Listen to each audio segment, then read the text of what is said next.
Brilliance Audio presents Blood Bond 4 by Helen Hardt, performed by John Lane and Lauren Rowe. As I continued to feed from her, I knew I'd never be able to give her up. Somehow I'd make her understand what this meant for both of us, a blood bond. Now more than ever, Erin Hamilton was mine. Mine to love, mine to protect, mine to take nourishment from, mine to give back to. And I would give Erin everything within my power. I sucked harder, taking more of her into my body, until I sensed her tensing beneath me. Had to stop, couldn't drain her.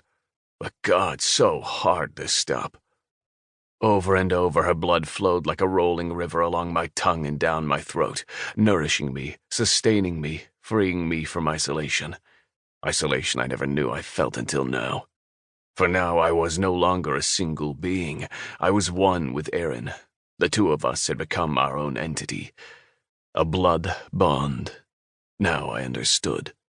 Now I felt sorry for every vampire and human who would never experience this wholeness, this completion.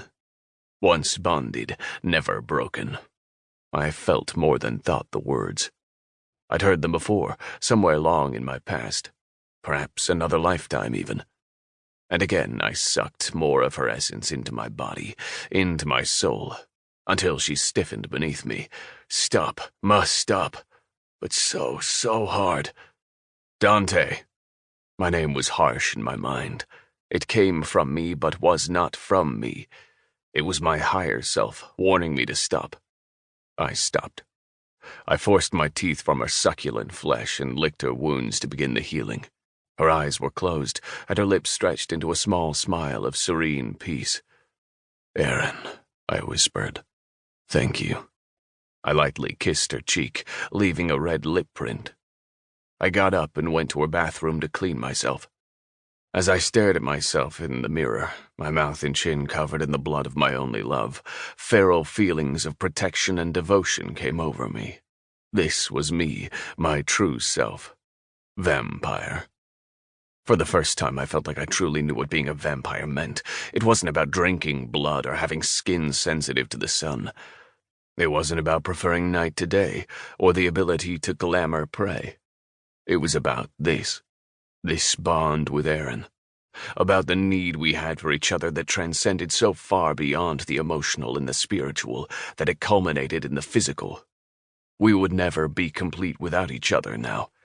Taking her blood had given me this knowledge, not in words but in feelings, in pure emotion. I thought of this while I washed my face and hands and then wet a cloth to clean Erin. Erin. My Erin. She had accepted me. She had accepted her bond with me. I smiled as I walked back into the bedroom, the warm, wet cloth in my hand. I sat down on the bed and nudged her. "Erin."